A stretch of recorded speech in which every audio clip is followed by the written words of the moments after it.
네, 반갑습니다. 굉장히 오랜만에 뵙는 것 같네요. 네, 오늘은 소요리문답 제 27문 내용을 함께 살펴보려고 합니다. 자, 기도함으로 시작하겠습니다. 사랑의 주님, 주님의 사랑에 감사합니다. 오늘도 소요리문답 27문을 통하여서 예수 그리스도의 낮아지심에 대해 함께 살펴보기 원합니다.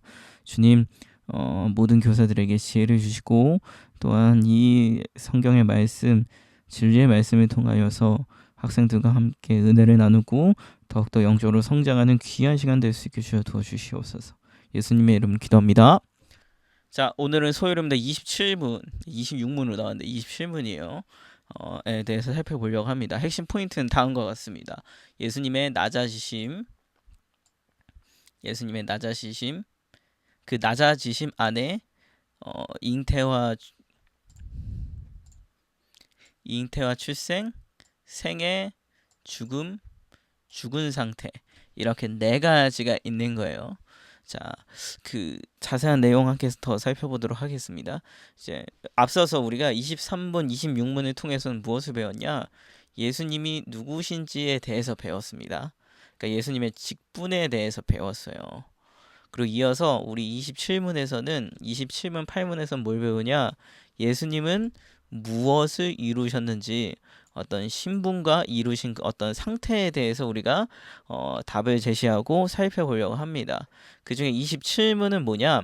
예수님의 낮아지심에 대해서 설명하고 있습니다. 28문은요, 예수님의 높아지심에 대해서 설명하고 있어요. 그러니까 예수님은 선지자이시고 제사장이고 왕이시며 참 하나님이시죠. 근데 그러한 분이 이 땅에서 오셔서 보여주신 첫 번째 모습이 뭐냐? 바로 낮아지심이었다는 거예요.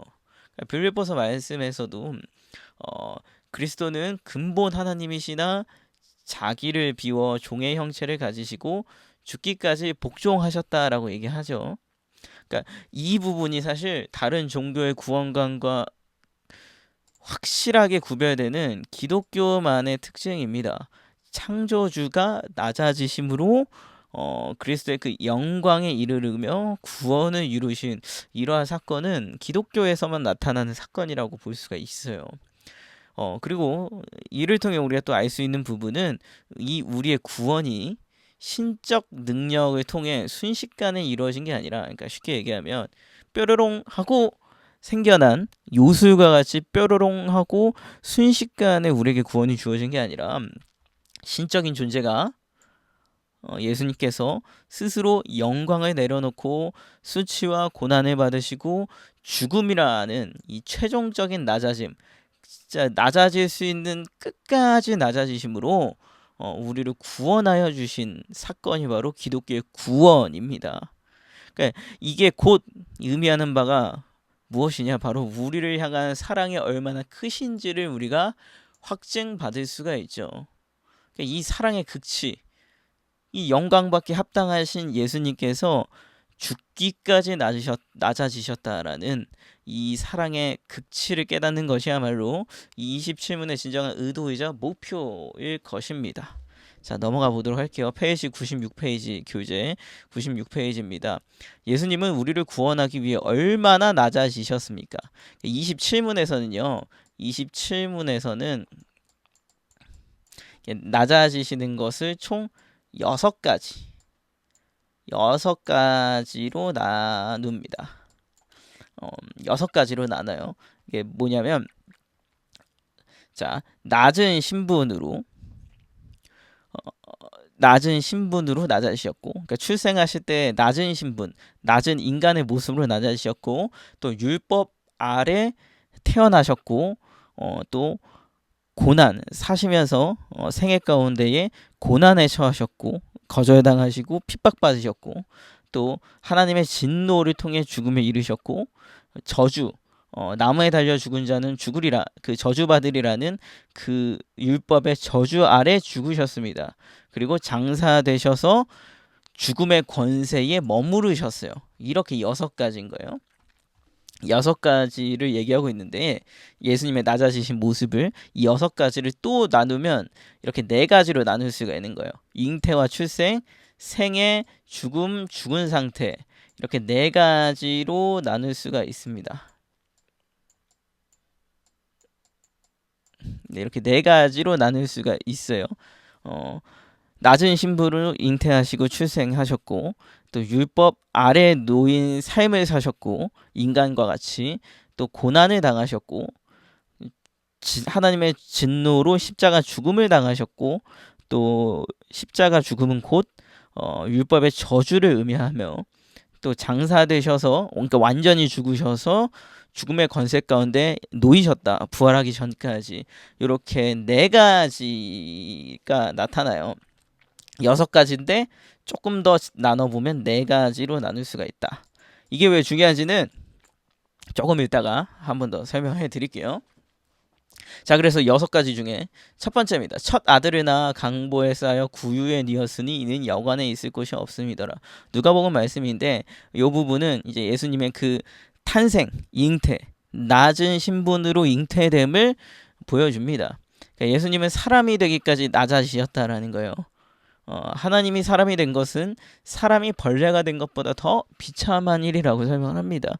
그러니까 그만큼 우리와 하나님 사이의 격차가 너무도 큰 거예요. 또 심지어 예수님이 고귀한 신분으로 왕궁에서 출생하신 것도 아니고 낮은 신분으로 마국간에서 출생하셨죠. 그러니까 낮을 수 있을 그런 낮은 모습으로 이 땅 가운데 오셨다라는 겁니다. 자, 넘어갈게요. 또 갈라디아서 4장 4절에 이렇게 얘기합니다. 때가 차매 하나님이 그 아들을 보내사 여자에게서 나게 하시고 율법 아래에 나게 하신 것은, 네, 그러니까 이제 생애로 넘어가는 거예요. 출생은, 잉태는 예수님께서 인간으로 낮아지셨고, 또 생애는 뭐라고 얘기합니까? 율법 아래 나게 하셨다. 그러니까 율법 아래에 매인 삶을 사셨다라는 거예요. 그러니까 하나님은 율법을 정하신 분이죠. 율법의 주인이 하나님이시죠. 그러니까 예수님도 율법을 제정하시고 율법의 주인이세요. 근데 율법에 복종하는 지위로 낮아지셨다라는 거예요. 또 이는 율법 아래 나셨다라는 것은 또 율법을 지킬 의무가 주어짐을 의미합니다. 예수님께서는 율법에 있어서도 완전히 다 순종하셨죠. 아담이 지키지 못하였던 행위 언약 또한 완전히 지키셨습니다. 자, 넘어가겠습니다. 자, 세 번째는 그 생애 파트에서 세 번째 이사야서 53장 4절에서는 그는 멸시를 받아 사람들에게 버림받았으며 라고 얘기하고 있죠. 이 이사야서에서는 고난받은 종 예수 그리스도를 예표하는 많은 예언들이 있습니다. 그 중에 하나죠. 그 예수님께서는 그는 하면 이제 여긴 예수님입니다. 예수님은 멸시를 받아 사람들에게 버림을 받았다. 우리가 잘 알다시피 복음서에서 나타나는 바는 예수님께서 멸시받으시고 핍박받으시고 버림받으시고 죽임 당하시잖아요. 인간들에 의해서. 그러니까 예수님은 사람들에게 멸시와 버림, 즉 고난을 받기까지 낮아지셨다라는 거예요. 피조물에게 창조주가 고난을 받으셨습니다. 엄청나게 낮아지심을 우리가 알 수 있죠. 이게 예수님의 그 생애, 비참함을 당하시는 그 생애를 의미합니다. 그러니까 창조주이신 예수님이 피조물에게 멸시와 버림받는 것은 엄청난 치욕이죠. 그런데 예수님은 우리를 구원하시기 위해, 그러니까 예수님이 이 모든 것을 감당하신 이유 딱 하나죠. 우리를 구원하시기 위해 이 모든 치욕을 감당하셨습니다. 자, 이제 그래서 이제 생애에 2가지가 나온 거예요. 율법 아래에 나셨고, 또 두 번째 멸시와 버림, 고난을 받기까지 낮아지셨다. 예수님은 이러한 생애의 모습을 통해 그 낮아지심을 실천하셨습니다. 자, 그 다음에 예수님은 하나님의 진노를 받기까지 낮아지셨습니다. 마태복음 27장 46절 말씀 보면 나의 하나님 어찌하여 나를 버리셨나이까. 여러분, 십자가에서 죽으신 것은 하나님의 진노를 받고 죽으신 거예요. 그러니까 십자가는 하나님의 진노의 형벌인 거예요. 근데 예수님은 하나님의 아들이시고 동시에 죄가 없으신 분이신데 진노의 형벌을 받으셨죠. 근데 그 진노는 누구에 의한 진노입니까? 그 원인은 누구에게 있습니까? 바로 우리들의 죄에 있었어요. 예수님은 우리를 구원하시기 위해 우리 대신에 우리 죄의 결과인 하나님의 진노와 형벌을 온전히 그 십자가 안에서 다 감당하셨다라는 것입니다.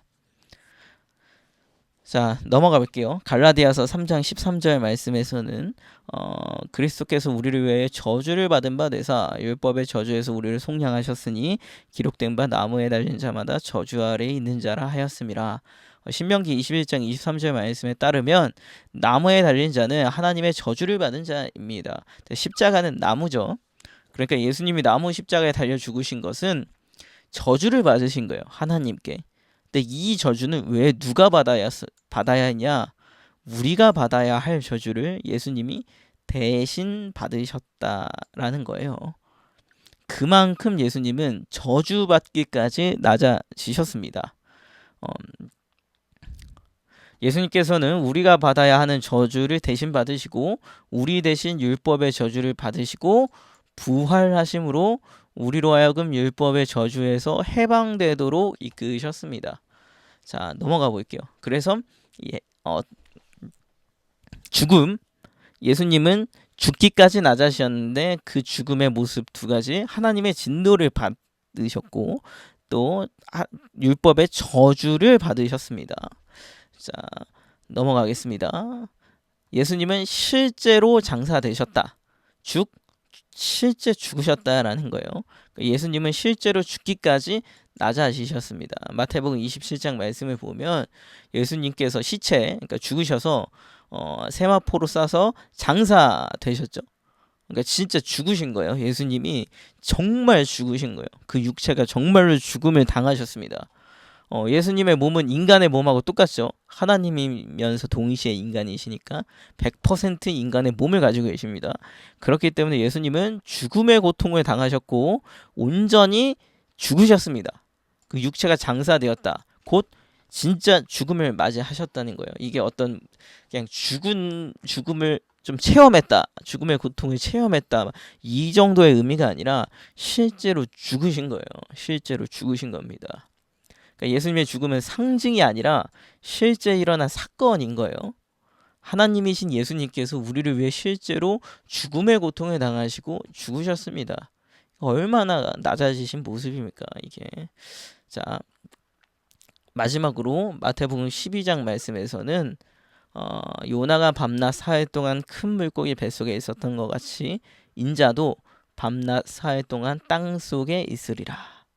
땅속에 있으리라 라고 얘기하고 계세요. 그러니까 예수님은 3일 동안 죽음의 권세 아래에 머무시기까지 낮아지셨습니다. 예수님은 죽으시고 부활하시기까지의 그 기간 동안에 실제 죽음의 권세 아래에 머물고 계셨다라는 거예요. 완전한 죽음에 이르렀음을 보여주고 있죠. 가장 높임받아 마땅하신 예수님께서 이 세상의 가장 낮은 지위, 낮아질 수 있을 만큼 가장 낮아진 죽음의 그 권세 가운데 놓이시고 머무셨다라는 거죠. 이만큼 예수님은 스스로 낮아지셨습니다. 네, 우리가 다시 한번 복습을 해보면 예수님께서는 예수님의 그 탄생 잉태는 어떻게 됩니까? 낮은 신분으로 이 땅 가운데에 태어나셨죠. 그러니까 인간으로 낮은 신분으로 이 땅 가운데 낮아지셨습니다. 그 예수님의 생애 낮아지신 모습을 보여주는 생애 두 가지는 뭐냐? 예수님께서는 율법 아래에 놓이심으로 율법을 지켜야 하는 의무를 가진 인간의 모습으로 낮아지셨고, 그리고 그 생애를 사시면서 핍박받고 고난받고 거절받으심으로 그러한 비참함에 처할 만큼 낮아지셨습니다. 그 예수님께서는 죽음의 모습으로 낮아지셨는데 예수님의 죽음은 하나님의 진노를 받으신 거며, 또 더 나아가서 율법의 저주 아래에서 죽음을 맞이하셨습니다. 또 마지막으로 예수님은 죽음의 권세에 머무셨어요. 장사되시고 죽음의 권세 가운데에 머무심으로 가장 낮아질 수 있을 만큼 끝까지 낮아지셨습니다. 자, 이게 소요리 문답은 대요리 문답과 연관이 있습니다. 왜냐하면 대요리 문답을 아이들의 수준에 맞춰서 쉽게 풀어서 만든 게 소요리 문답이기 때문이에요. 그래서 소요리 문답 27문과 일치하는 대요리 문답은 46문입니다. 네, 이 소요리 문답에서는 그리스도의 낮아지심을 6가지로 나누는데 대요리 문답에서는 4가지로 나뉘어요. 아까 제가 계속 설명했던 거 4가지 뭐냐? 잉태와 출생, 생애, 죽음, 죽은 상태의 머무심, 이 4가지로 나뉩니다. 네, 소요리 문답이 이 4가지를 어떻게 풀어서 설명하냐? 낮은 신분으로 태어나셨고 율법 아래 나셨고 삶의 비참함, 고난과 어떤 고통과 거절을 당하셨죠. 그 다음에 죽음, 하나님의 진노와 저주받은 죽음을 당하셨고 마지막으로 죽음의 권세 아래 놓여서 완전히 장사되셨습니다. 죽으셨어요. 완전히 죽으신 거예요. 이런 4가지 그리스도의 낮아지심이 왜 중요하냐? 소요리 문답 28문에서는 높아지심을 설명하는데 높아지심이 총 4가지로 나뉩니다. 부활, 승천, 좌정, 재림과 심판. 이 4가지와 요 4가지 이렇게 대응되는 거예요. 4. 깔끔하게 딱 떨어지죠. 네, 그렇기 때문에 요 대요리 문답은 4가지로 나누고 있다. 자, 정리해 보도록 하겠습니다. 제 27문 그리스도의 낮아지심은 무엇입니까? 그리스도의 낮아지심은 사람으로 출생하시되 낮은 신분으로 나셨고 율법 아래에 나신 것과 사는 동안 여러 가지 비참함을 겪으셨고 또 하나님의 진노와 십자가에 저주받은 죽음을 당하셨고 장사되시고 죽음의 권세 아래에 얼마 동안 거하셨습니다. 그리스도께서는 잉태와 출생, 생애, 율법과 고난, 죽음, 진노와 저주, 죽은 상태, 장사됨과 죽음의 권세라는 총 4가지 모습으로 낮아지셨습니다. 이러한 예수님의 낮아지심은요, 실제로 예수님께서 몸으로 체험하신 역사적 사건이에요. 몸으로 체험하신. 예수님은 모든 이 낮아지심을 직접 체험하시고 직접 감당하셨습니다. 자, 함께 나누기 넘어가 보도록 하겠습니다. 예수님의 낮아지심 6가지 중에 오늘 배운 내용을 떠올려 순서대로 말해 봅시다. 그중 가장 마음에 와닿는 부분은 무엇이고 왜 그런지 나눠주시면 됩니다. 6가지 다 기억하시죠?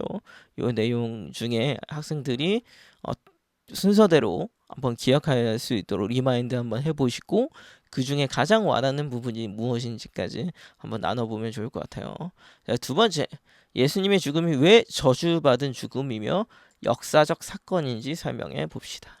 그리고 이 예수님의 죽음이 나에게 어떤 의미인지 함께 나눠보시면 되겠습니다. 2가지 파트인 거예요. 왜 저주받은 죽음이냐? 요거는 신명기 말씀에서 나무에 달려 죽은 것은 곧 하나님께 저주받은 것이라는 말씀이 있죠. 그 내용을 기억하면 되고요. 역사적 사건이다. 왜 역사적 사건이냐? 예수님께서는 어떤 죽음을 체험하셨다. 어떤 고통을 느끼셨다. 요걸 넘어서 실제로 인간의 몸으로 죽음을 맞이하셨죠. 정말로 죽으신 거예요. 그렇기 때문에 역사적 사건이라고 할 수 있습니다. 또 이 2가지가 지금 나에게 어떤 의미를 가지는지, 예수님께서 우리를 구원하시기 위해 저주까지도 다 받으셨다는 거예요. 이 저주 우리가 받아야 되는데, 하나님의 진노 우리가 받아야 되는데 예수님이 대신 받으신 거죠. 또 그 예수님께서 역사적 사건이다. 죽음이 또 의미하는 바가 무엇이냐? 우리를 위해서 정말 죽으셨다는 겁니다. 그러니까 결국에 이 2가지를 통해서 우리가 느낄 수 있는 것은 예수님이 우리를 위해 이렇게까지 하셨구나. 이러한 일까지 감당하셨구나. 이 정도로 낮아지셨구나를 우리가 알 수가 있죠. 자, 3번째, 요거는 이제 나눔에 조금 더 이제 중점을 둔 내용이에요. 내가 힘들 때 누군가 진심으로 내 마음을 알아주고 함께 있어준 적이 있나요? 그냥 말로만 힘내라고 한 것과 진짜 내 옆에서 같이 아파해 준 것은 어떻게 달랐나요? 일단 이 부분은 먼저 선생님들이 잘 나눠주셔야 학생들이 잘 나눠주겠죠. 그러니까 요거는 어떤 말로만 얘기하는 어떤 공감이 아니라 진짜 옆에서 같이 아파하고 힘들어하고 눈물 흘리고 막 이런 것들을 통해서 우리가 그러한 일들이 얼마나 힘이 되었는지 그리고 이러한 나눔을 통해서 궁극적으로는 어떤 예수님의 십자가 사건이 우리에게 얼마나 큰 위로이며 힘인지, 예수님께서 우리를 얼마나 너무도 사셔서 낮아지시기까지 우리와 함께하기를 원하셨는지, 뭐 이런 것들 우리가 살펴볼 수 있겠죠. 자, 예수님은 결단하기입니다. 예수님은 가장 높은 자리에서 가장 낮은 자리까지 내려오심으로 우리를 향한 사랑을 보여주셨습니다. 나도 예수님처럼 자신을 낮추어 섬겨야 할 사람이나 상황이 있다면 무엇일까요? 또 이번 한 주 구체적으로 어떻게 실천할지 적어봅시다. 예수님이 낮아지신 이유는 우리를 향한 사랑을 실천하시기 위해서죠. 우리를 위해서 예수님은 가장 높은 자리에서 가장 낮은 자리로 내려오셨습니다. 이러한 예수님의 사랑을 본받아 우리는 우리 스스로 낮아지고 섬겨야 할 사람이나 상황이 있다면 그게 무엇이고, 또 이번 한 주 구체적으로 어떻게 이러한 예수님의 사랑을 실천하며 낮아져 보일지 함께 나눠보고 결단하는 시간이 되었으면 좋겠어요. 네, 오늘 27문을 함께 살펴보았는데 27문은 예수님의 낮아지심에 대해서 설명하고 있습니다. 예수님의 낮아지심은 결국에는 6가지죠. 6가지. 예수님께서 낮은 신분으로 태어나셨고, 또 예수님께서 율법 아래에 나셨고, 생애 가운데 비참함을 당하셨고, 하나님의 진노로 죽으셨고, 율법의 저주 가운데에 십자가 달리심으로 죽으셨죠. 그리고 장사되시고 죽음의 권세에 놓이심으로 죽기까지 낮아지셨습니다. 이것은 그 결론적으로 누구 때문이냐? 바로 우리 때문에 이렇게까지 낮아지셨다. 가장 영광받기 합당하신 높고 높으신 예수님께서, 하나님의 본체이신 그 예수님께서 우리를 위해 이렇게까지 낮아지셨다. 이를 통해 우리는 예수님의 놀라우신 사랑, 한량없는 사랑을 다시 한번 경험할 수 있을 것 같아요. 그리고 더 나아가서 28문은 높아지심을 얘기하죠. 그러니까 기독교는 낮아져야 높아지는 종교인 거예요. 고난을 받고 자기 십자가를 져야 부활의 그 감격과 영광에 함께 참여할 수 있는 것이 바로 기독교가 얘기하고 있는 진리입니다. 그러니까 우리도 우리의 삶 가운데 그 사랑을 실천하기 위해 낮아지는 모습이 있어야 된다면 기꺼이 낮아져야 되고, 그 낮아지는 것을 또 당연하며 감사한 일로 여겨야 한다는 거죠. 예수님을 따라 살아가는 참된 예수님의 제자로서. 그래서 우리가 먼저 첫 번째로는 이 죽기까지 낮아지신 예수님의 그 사랑을 깨닫고, 두 번째로는 예수님과 같이 우리도 사랑을 실천하기 위해 우리의 삶 가운데에 낮아지고 십자가 지는 모습들이 있기를 원하며 오늘 27문 내용을 함께 맞춰보려고 합니다. 27문 내용 잘 나눠주시고, 또 나눔에 있어서 하나님의 크신 은혜가 있기를 진심으로 기도합니다. 자, 기도하겠습니다. 사랑해 주님, 주님 사랑 감사합니다. 오늘 27문의 내용을 통하여서 예수님의 낮아지심을 함께 살펴보고 배웠습니다. 주님, 죽기까지 낮아지신 예수님의 그 사랑을 기억합니다. 우리를 위해 주님께서 낮아지시고 십자가를 지시고 죽으셨사오니 그 주님의 사랑을 다시 한번 만끽하게 하여 주시옵시고, 또한 그 사랑에 힘입어 우리 또한 그 사랑 실천하기 위해 우리의 삶 가운데 자기 십자가를 지고 낮아지며 주님께 순종하며 복종하며 나가는 귀한 삶의 모습들이 있을 수 있도록 주여 도와주시옵소서. 모든 말씀 살아계신 예수 그리스도의 이름으로 기도드립니다. 아멘. 다들 고생 많이 하셨습니다. 안녕.